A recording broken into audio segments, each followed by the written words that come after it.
Hello friends and welcome to study with मैंक myself Shanti. तो friends चलिए आज हम चैप्टर 9 देखते हैं। हमारा चैप्टर 9 है मृदा। मृदा मतलब मिट्टी या सॉइल। ठीक है, चलिए शुरू करते हैं। फ्रेंड्स, मृदा मतलब मिट्टी हमारे जितने भी प्राकृतिक संसाधन है उनमें बहुत ही मतलब सबसे महत्वपूर्ण प्राकृतिक संसाधनों में से एक है और यह पेड़ पौधों के जड़ों को मिट्टी में मतलब थामे रखकर उन्हें जल और पोषक तत्वों की आपूर्ति करता है और उनकी वृद्धि में सहायक होता है ना। और यह जैसे अनेक जीव जंतु हैं, छोटे छोटे कीड़े मकोड़े हैं, उनके आवास का स्थान है। कृषि के लिए मृदा तो मोस्ट इम्पॉर्टेंट है ना। और कृषि से हमको भोजन, कपड़ा और आश्रय मिलता है। और मृदा मतलब मिट्टी हमारे जीवन का एक बहुत ही अभिन्न अंग है समझो। फ्रेंड्स, आप लोगों ने पहली बारिश के बाद मिट्टी की सौंधी खुशबू तो ली ही होगी, है ना, कितनी प्यारी होती है। तो चलिए आज इस चैप्टर में यही देखते हैं कि मृदा के कंपोजिशंस क्या क्या हैं, उसके इम्पॉर्टेंस क्या क्या हैं। ओके, तो चलिए शुरू करते हैं। फ्रेंड्स, 9.1 है मृदा जीवन से भरपूर है। मृदा पृथ्वी पर जीवन के लिए महत्वपूर्ण है। मतलब फ्रेंड्स, आप लोग जानते हो कि मृदा में छोटे छोटे जीव जंतु पाए जाते हैं, जैसे कि केचुआ है और छछूंदर है, चूहे हैं, ये सब मतलब रोडेंट्स वगैरह हैं। ये ज़मीन में बिल बनाकर रहते हैं। सांप, बिच्छू है, ये सब कहाँ रहते हैं? ज़मीन में ही रहते हैं और मिट्टी के अंदर रहते हैं। वहीं से उनका जीवन संपूर्ण होता है। तो मृदा क्या है? जिस तरीके से पेड़ पौधों के लिए, हम इंसानों के लिए जितनी ज़रूरी है उतने इन छोटे जीव जंतु के लिए भी ज़रूरी है। फ्रेंड्स, आप लोगों को पता है कि आजकल साइंटिस्ट मंगल ग्रह पर और दूसरे ग्रहों पर जा रहे हैं। तो किस लिए जा रहे हैं? इसी इन्वायरमेंट की खोज के लिए जा रहे हैं कि वहाँ पर किस प्रकार की मिट्टी है, वहाँ पर जीव जंतु के रहने लायक मौसम है या नहीं। मान लो अगर किसी ग्रह पर हमको मृदा मिल जाती है, मतलब मिट्टी मिल जाती है, तो वहाँ पर हम मतलब जहाँ मृदा मिल गई वहाँ पेड़ पौधे उग ही सकते हैं, है ना। पेड़ पौधे उग गए तो वहाँ पर ऑक्सीजन अपने आप बनने लगेगी और ऑक्सीजन आ गई तो स्वाभाविक है कि जल भी बनेगा, है ना। और जल है और ऑक्सीजन है तो फिर हम इंसान भी वहाँ रह सकते हैं। तो इस तरीके से हमने जाना कि मृदा पृथ्वी पर जीवन के लिए महत्वपूर्ण है। पृथ्वी पर नहीं, किसी भी ग्रह में अगर हमको मृदा मिल जाए तो हम वहाँ पर जीवन मतलब जीवन के बारे में सोच सकते हैं। जीवन के लिए मृदा बहुत ही आवश्यक घटक है। ओके, अनेक प्रकार के अपशिष्ट पदार्थ, रसायन तथा पीड़कनाशी मृदा को प्रदूषित करते हैं। फ्रेंड्स, जैसे कि पॉलीथीन की थैलियाँ हैं, प्लास्टिक हैं, ये सब मृदा को बहुत ही ज़्यादा प्रदूषित करते हैं। ये मृदा में रहने वाले जो जीव जंतु हैं उनको भी हानि पहुंचाते हैं। इसलिए जो पॉलीथीन की थैलियाँ और प्लास्टिक की वस्तुएं उनके उपयोग पर प्रतिबंध लगाने की मांग की जा रही है ना। और जो ये पीड़कनाशी वगैरह हैं, मतलब ये जो लिखा है इसमें अपशिष्ट पदार्थ या पीड़कनाशी हैं, ये मृदा को प्रदूषित करते हैं। तो इनको मृदा में छोड़ने से पहले उन्हें उपचारित किया जाना चाहिए। उनके जो हानिकारक तत्व हैं उनको नष्ट किया जाना चाहिए, तभी ये मृदा को कम हानि पहुंचाएंगे। और इसीलिए हमको ये जो पीड़कनाशी जैसे कि DDT वगैरह हैं और कीटनाशक वगैरह, इनका कम से कम ही यूज़ किया जाना चाहिए। ओके फ्रेंड्स, तो चलिए अब 9.2 देखते हैं। इसमें क्या है? 9.2 मृदा परिच्छेदिका या फिर सॉइल प्रोफाइल। सॉइल प्रोफाइल मतलब कि मिट्टी के जो कंपोनेंट हैं वो क्या क्या हैं, या फिर इनके जो कंपोजिशन है, किस किस प्रकार के कणों से बना हुआ है, इसी को मृदा प्रोफाइल कहा जाता है। तो देखते हैं, चलो। मृदा अनेक परतों की बनी होती है। हम जानते हैं कि मृदा कई परतों की बनी होती है ना। तो इसको जानने के लिए एक और प्रैक्टिकल देखते हैं। तो हम एक कांच की गिलास लेंगे और इसमें एक मुट्ठी मिट्टी डालेंगे और उसमें 1/3 जल ले लेंगे, ठीक है। और उसको अच्छे से घोल देंगे जब तक कि ये सारे पदार्थ एक साथ घुल ना जाए, मतलब मिट्टी पूरी तरह से घुल ना जाए उसमें पानी में, तब तक उसको हिलाएंगे। फिर थोड़ी देर के लिए उसको छोड़ देते हैं वैसे ही। फिर कुछ देर बाद हम देखेंगे तो मिट्टी के जो अलग अलग परत हैं, देख रहे हो आप, मिट्टी की अलग अलग परत दिखाई दे रही है आपको। तो ये जो परत है वो अलग अलग हो जाएंगी, ठीक है। तो सबसे नीचे क्या होगा, बजरी होगा। बजरी क्यों होगा, क्योंकि ये भारी होते हैं, इसमें छोटे छोटे पत्थर वगैरह कंकड़ पत्थर होते हैं, तो ये तली में बैठ जाएंगे। उसके ऊपर बालू, बालू मतलब पत्थर कंकड़ से थोड़े हल्के होते हैं, तो वो इससे ऊपर आके जम जाएंगे। उसके ऊपर क्या होगी, मृतिका मतलब मिट्टी, चिकनी मिट्टी जो है वो इस ऊपर में आके जम जाएगी। और उसके ऊपर में जल होगा और सबसे ऊपर में ह्यूमस। ह्यूमस क्या होता है हम आगे देखेंगे, ठीक है। तो फ्रेंड्स, इस तरह से जो मृदा की प्रोफाइल है, मतलब मृदा में जो जो चीज़ें मिलती हैं, जैसे कि क्या क्या मिलती हैं, बजरी, बालू, मिट्टी और ह्यूमस, ठीक है। तो ये अलग अलग हो जाएंगे। चलिए आगे देखते हैं। तो ये हुआ मृदा की परतें। नेक्स्ट है हमारा, अब इसी को जो हमने जो प्रैक्टिकल किया उसी को थोड़ा सा समझते हैं, ठीक है। तो मृदा में उपस्थित सड़े गले जैव पदार्थ ह्यूमस कहलाते हैं। फ्रेंड्स, आपने ऊपर देखा, ये जो ऊपर तैरती हुई दिखाई दे रही है, तो यही क्या है, ह्यूमस है। ह्यूमस किसको बोलेंगे अब, तो जो जैव पदार्थ है, मतलब जैसे कि पेड़ पौधों के पत्ते हो गए या फिर और कुछ सड़े गले चीज़ हो गए, तो ये सब क्या है, जैव पदार्थ कहलाते हैं। और यही सड़े गले पदार्थ को ह्यूमस कहते हैं। ह्यूमस किस लिए आवश्यक होती है, तो मृदा की उर्वरा शक्ति को बढ़ाने के लिए ह्यूमस बहुत अधिक आवश्यक है। ओके। तो फ्रेंड्स, पवन, जल और वायु, जल वायु की क्रिया से सेलों के टूटने पर मृदा का निर्माण होता है।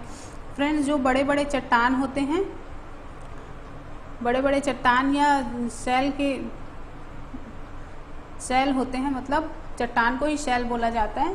तो इनके ऊपर पवन, जल और जलवायु की क्रिया से, मतलब वहाँ पर आंधी तूफान या फिर हवा, जल, इसकी क्रियाकलाप से जो बड़े बड़े सेल हैं वो टूटते हैं, छोटे छोटे कणों में टूटते जाते हैं बहुत कालांतर के बाद, मतलब इसमें बहुत टाइम लगता है ना। तो ये सब टूटते जाते हैं, तो जिससे मृदा का निर्माण होता है। और यही प्रक्रम क्या कहलाता है, इसी को अपक्षय कहलाता है, ठीक है। यही प्रक्रम अपक्षय कहलाता है, मतलब सेल का अपक्षय होकर क्या बना, मृदा बनी, ठीक है। तो चलिए आगे देखते हैं।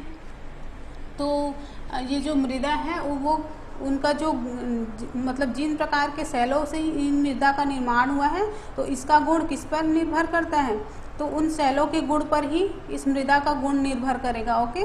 जिस प्रकार की सेलों से वो बने होंगे उसी प्रकार का उनका गुण होगा, ठीक है। और इसमें जो वनस्पति उगती है, मतलब जो पेड़ पौधे उगते हैं, उस पर भी निर्भर करती हैं, ठीक है। चलिए आगे देखते हैं। मृदा के विभिन्न परतों से गुजरती हुई ऊर्ध्वकाट मृदा परिच्छेदिका कहलाती है। ओके।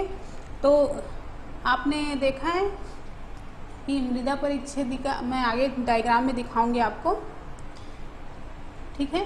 तो पहले इसको पढ़ लेते हैं, फिर मैं डायग्राम दिखाऊंगी आपको। ओके। प्रत्येक परत स्पर्श, गठन, रंग, गहराई और रासायनिक संघटन में भिन्न होती है।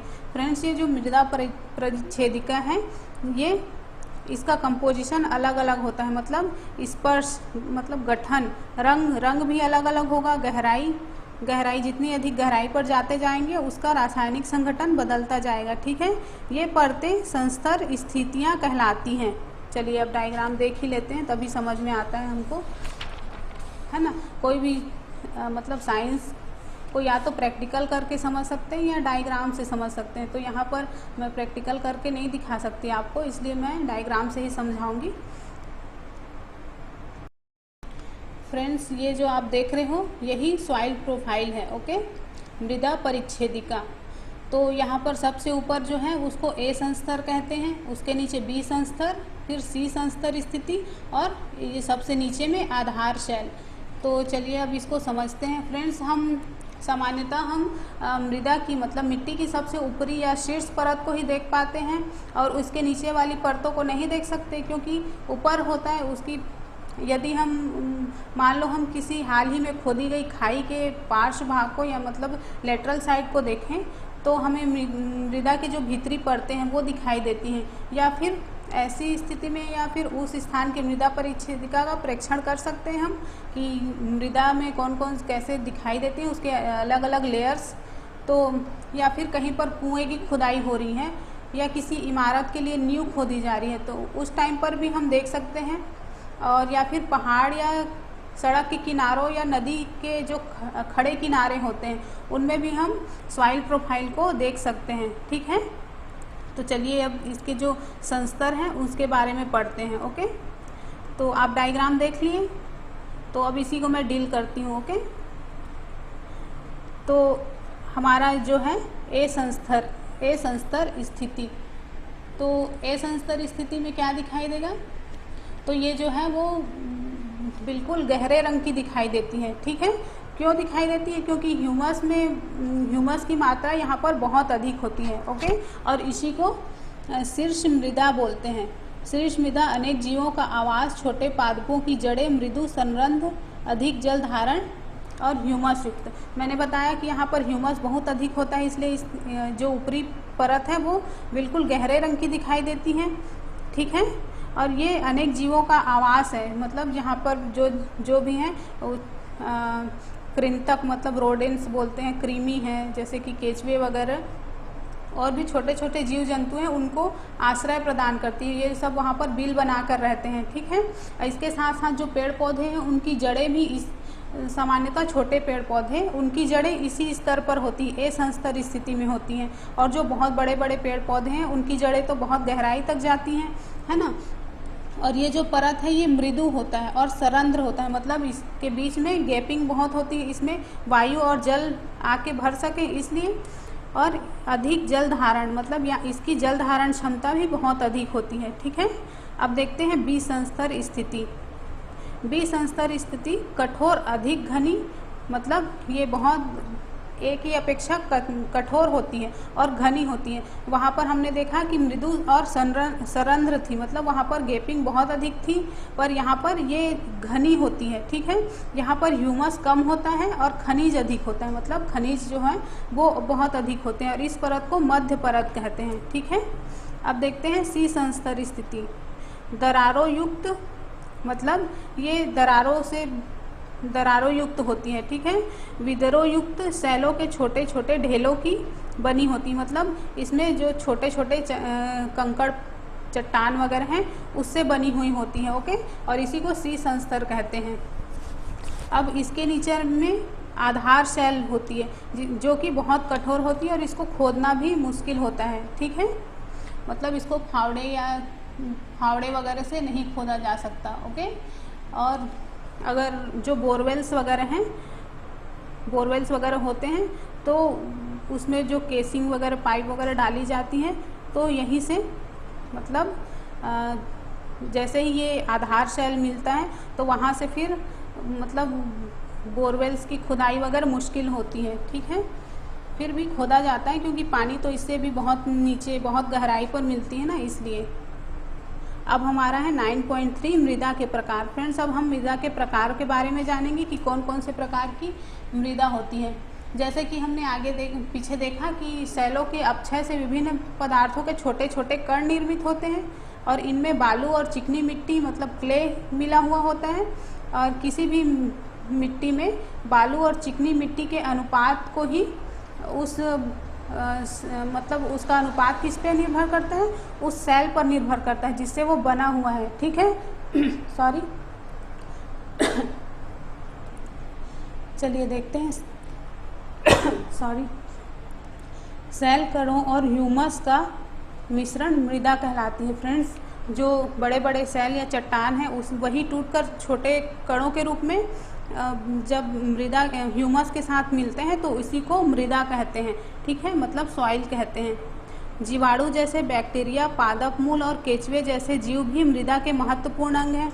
तो मृदा में मतलब ये जो बैक्टीरियाज वगैरह पाए जाते हैं, पादप मूल मतलब पेड़ पौधों की जड़ें, और केचुए जैसे जीव भी मृदा के महत्वपूर्ण अंग हैं। क्यों हैं? क्योंकि ये भी मतलब पेड़ पौधों के ग्रोथ के लिए ये सब बहुत ही आवश्यक है। ओके, और इसी के द्वारा मृदा की गुणवत्ता जो है बनी रहती है। ठीक है, तो चलिए आगे देखते हैं। मृदा को उसमें पाए जाने वाले विभिन्न आमाप के कणों के अनुपात के आधार पर वर्गीकृत किया जाता है। फ्रेंड्स, जो मृदा है उसको उसमें पाए जाने वाले विभिन्न आमाप के कणों के मतलब छोटे छोटे पत्थर पाए जाएंगे, रेत के कण पाए जाएंगे या चिकनी मिट्टी होगी, उसी के आधार पर इसको वर्गीकृत किया गया है। तो चलिए देखते हैं।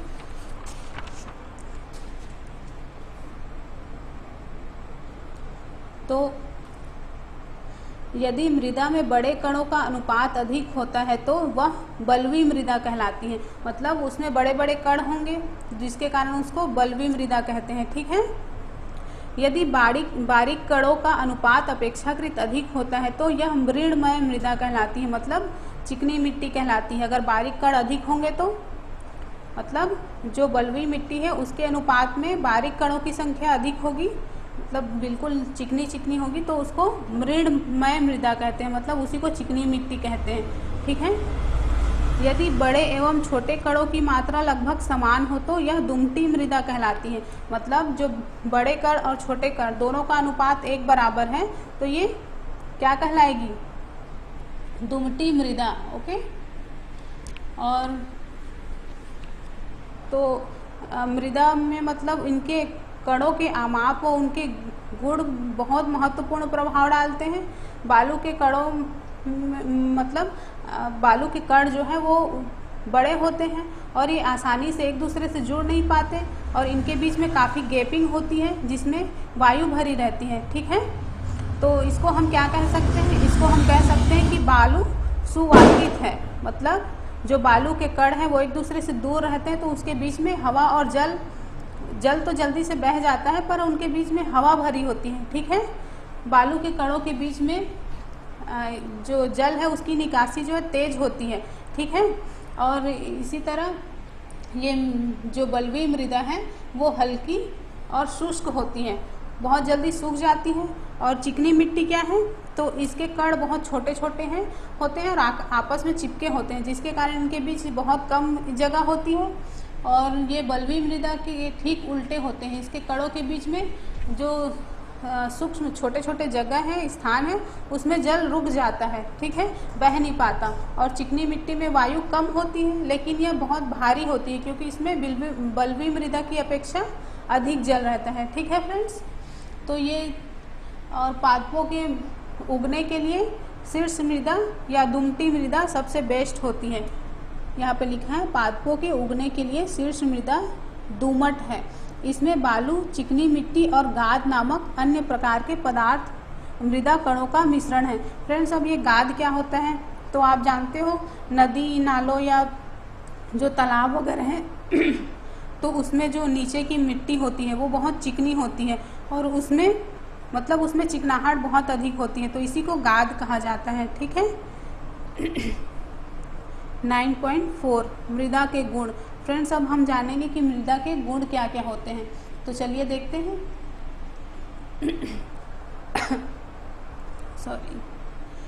मृदा में जल अंतः स्त्रावण दर।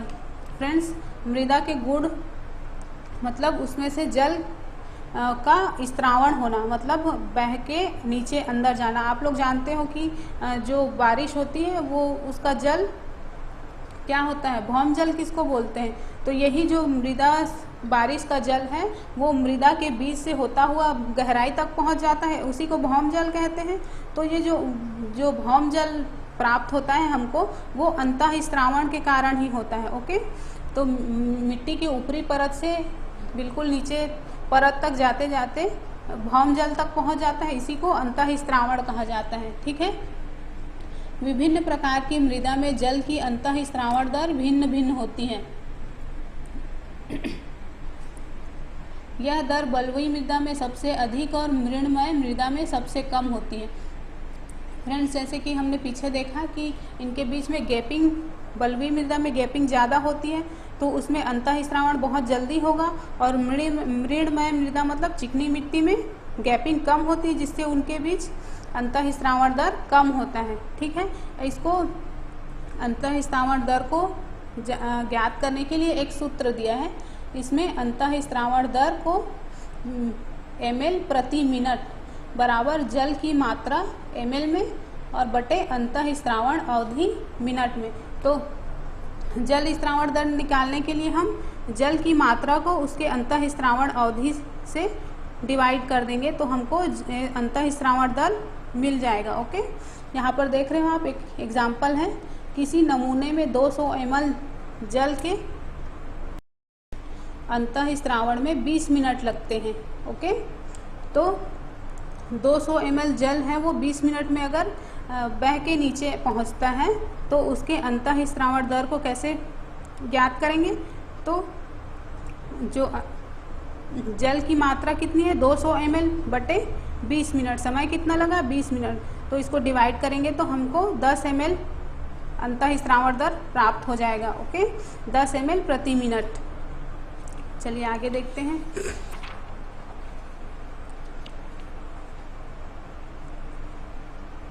फ्रेंड्स, नेक्स्ट है मृदा में नमी।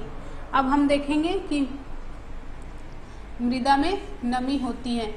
ठीक है, हमने पहले भी पढ़ चुके हैं कि मृदा के बीच में जो गैपिंग होती है उसी में जल वाष्प मतलब पानी के रूप में इकट्ठा होता है और यही क्या कहलाती है? यही नमी कहलाती है। ओके, तो गर्म दिनों में मृदा से जल वाष्पन के कारण ऊपर उठती जल वाष्प वायु को अपेक्षाकृत सघन बना देती है। इससे सूर्य के प्रकाश के परावर्तन के कारण मृदा के ऊपर की वायु हमें कंपदीप्त प्रतीत होती है। तो अब ये कंपदीप्त क्या है, इसको कैसे जानेंगे?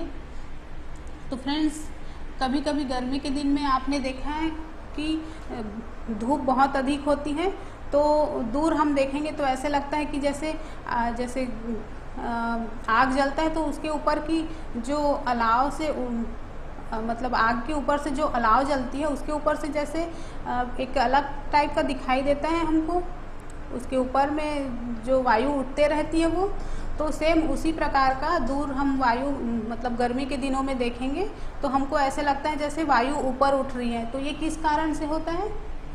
तो गर्मी के दिनों में मतलब जो मृदा है, मिट्टी में जल का वाष्पन होते रहता है, जिससे वो जल वाष्प ऊपर उठती जाती है और वहाँ पर के जो आसपास की वायु है उसको सघन बना देती है, जिससे कि सूर्य के प्रकाश के परावर्तन होता है। उससे जो पानी की बूंदें हैं उससे जो वाष्प बन के उड़ते रहती है उससे सूर्य के प्रकाश का परावर्तन होने लगता है और मृदा के ऊपर की वायु हमें कंपदीप्त होती प्रतीत होती, मतलब जैसे उसमें कंपन हो रहा है या जैसे ऊपर उठ रही है ऐसे प्रतीत होता है। इसी को कंपदीप्त कहा जाता है। ठीक है, ये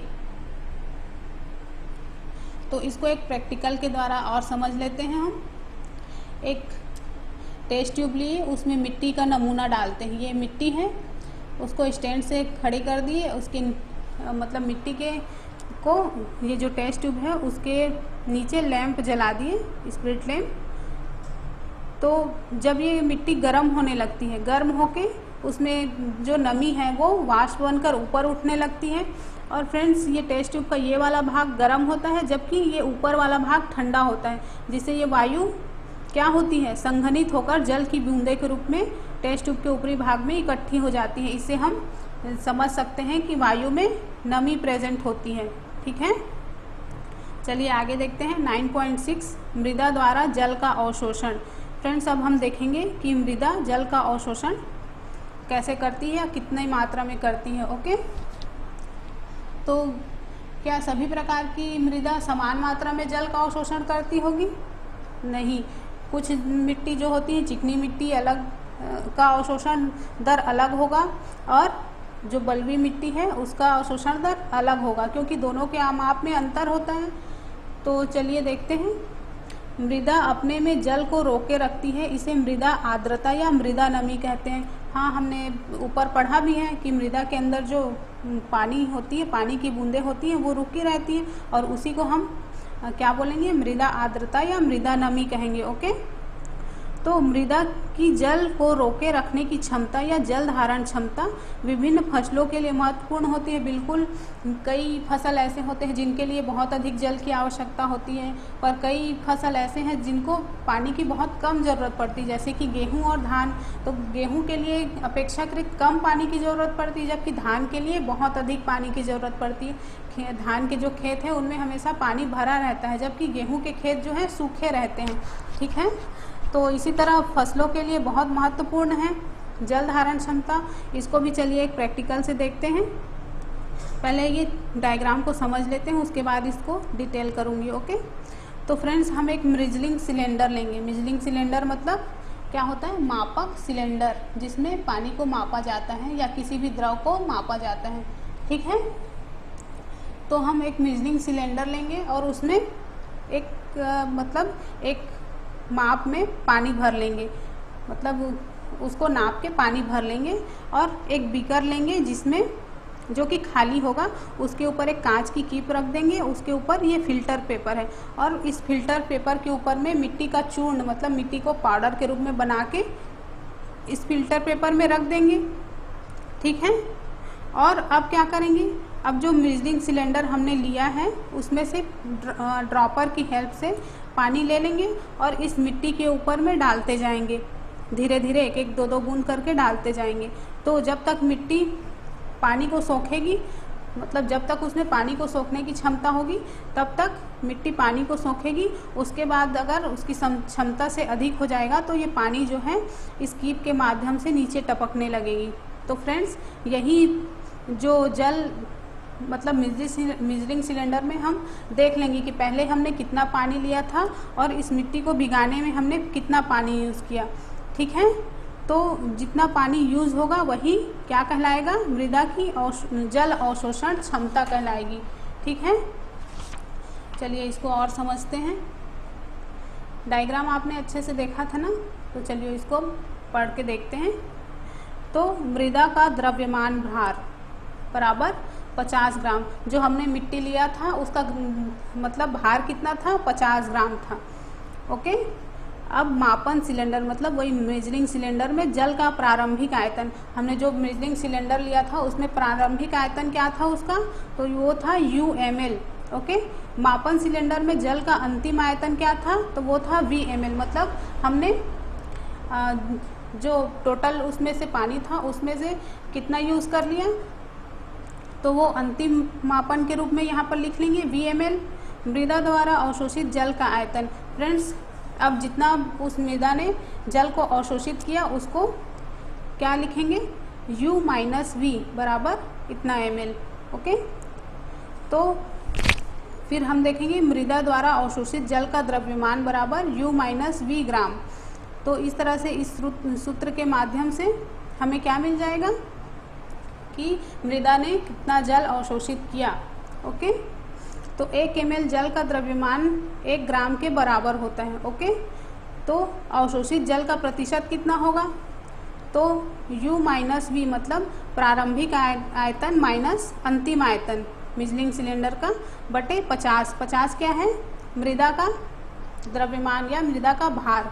ये मृदा का भार है और ये मेजरिंग सिलेंडर का प्रथम आयतन और ये अंतिम आयतन, गुणित कितना कर देंगे? 100 कर देंगे। तो इस तरह से हमें अवशोषित जल का प्रतिशत प्राप्त हो जाएगा। ठीक है फ्रेंड्स, चलिए अब आगे देखते हैं मृदा और फसलें।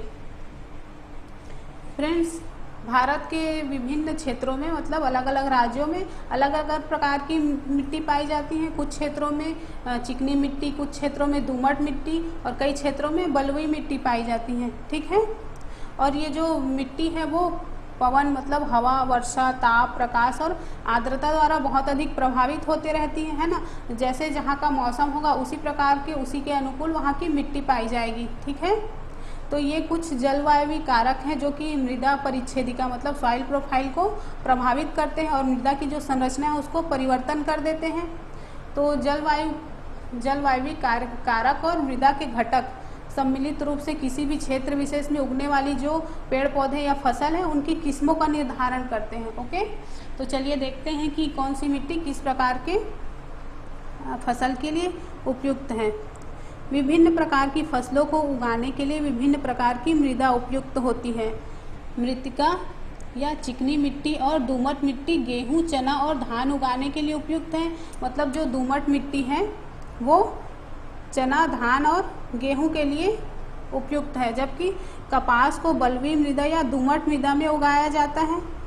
मसूर और दालों के लिए दुमटी मृदा, क्योंकि उसमें जल निकास के लिए अच्छा होता है। दोमट मृदा में जल रुकती नहीं है, उसका जल का नीचे बह जाती है, तो ये मसूर और दालों के लिए काफ़ी अच्छी होती है। तो फ्रेंड्स, मृत्तिका या चिकनी मिट्टी का उपयोग बर्तनों, खिलौनों और मूर्तियों को बनाने के लिए किया जाता है। ठीक है, जो चिकनी मिट्टी है उससे बर्तन, खिलौने और मूर्तियाँ बनाई जाती हैं। ओके, और जो मटके वगैरह बनाए जाते हैं, सुराही बनाई जाती हैं, वो किससे बनाई जाती हैं? वो भी इन मिट्टियों को छान कर उसमें कुछ जैसे घोड़े की लीद मिला ली जाती है, घोड़े की लीद मिला ली जाती है उसमें, और फिर उनको चाक के ऊपर रख कर बहुत अच्छा शेप दिया जाता है, घड़े या मटके का शेप दिया जाता है। उसके बाद उसको सुखा लेते हैं। फिर सुखाने के बाद उनको पकाया जाता है। ठीक है, पकाने पर जो घोड़े की लीद है वो जल जाती है और उसकी जगह पे जो मटकी है उसमें छोटे छोटे छिद्र बन जाते हैं, जिसकी वजह से हम जब उसमें पानी भरते हैं तो वो पानी ठंडा होता है, क्योंकि उससे जो छोटे छोटे छिद्र हैं उससे हवा, वायु अंदर से बाहर या बाहर से अंदर की ओर गमन कर सकती है, जिससे कि मटके का पानी ठंडा रहता है। तो फ्रेंड्स, हमारा ये चैप्टर ख़त्म हो गया। चलिए अब क्वेश्चन देख लेते हैं। तो पहला क्वेश्चन है, जलोढ़ मृदा किसे कहते हैं? फ्रेंड्स, आपको बताना है कि ये जलोढ़ मृदा क्या होती है। ओके, कहाँ पाई जाती है? ठीक है। दूसरा क्वेश्चन है, मृदा अपरदन क्यों होता है? मृदा अपरदन के कारण बताइएगा। आप जानते हो मृदा अपरदन क्या होता है? बारिश के कारण या मतलब ऐसे कई कारक हैं जिसकी वजह से वहाँ पर की किसी भी जगह की मिट्टी क्या होती है? अपक्षयित हो जाती है, उसका क्षय हो जाता है, बहकर दूसरे जगह चली जाती है। तो इसी को मृदा अपरदन कहते हैं। और ये किस कारण होता है ये आप बताएंगे, जैसे कि पशुचारण हो गया, जंगल की कटाई हो गई। अब तीसरा क्वेश्चन है, बाजरे तथा मूंगफली की खेती के लिए कौन सी मृदा होनी चाहिए? फ्रेंड्स, आपको बताना है कि जो बाजरे और मूंगफली की खेती वो किस प्रकार की मिट्टी में अच्छी होती है। ठीक है, तो फ्रेंड्स यहाँ पर हमारा ये चैप्टर भी ख़त्म हो गया। फ्रेंड्स, अगर वीडियो पसंद आया हो तो लाइक शेयर करिए और ज़्यादा से ज़्यादा लोगों तक पहुँचाइए इनको। फ्रेंड्स, मैं अपनी तरफ से पूरी कोशिश करती हूँ कि आपको बेस्ट नोट्स प्रोवाइड कराऊँ। मैं इन नोट्स को खुद अपने हाथों से बनाती हूँ, मतलब मैं खुद ही इन नोट्स को बनाई हूँ, किसी का हेल्प नहीं ली हूँ। मैं चाहती तो आपके सामने मैं बुक रख देती और उसी से पढ़ाती। मैं क्यों इतना मेहनत करती, आप अपने हाथ से क्यों डायग्राम बनाती इतना, पर नहीं, मैं मेहनत कर रही हूँ तो इसका फल भी थोड़ा बहुत मिलना चाहिए। आप लोग इसको मतलब मेरे जो मेहनत है उसको सपोर्ट करिए और अप्रिसिएट करिए, ताकि मुझे और अच्छा करने का मतलब कॉन्फिडेंस बढ़े मेरा भी कि मैं कुछ अच्छा कर रही हूँ करके। ओके फ्रेंड्स, तो मिलते हैं नेक्स्ट वीडियो में। Bye bye.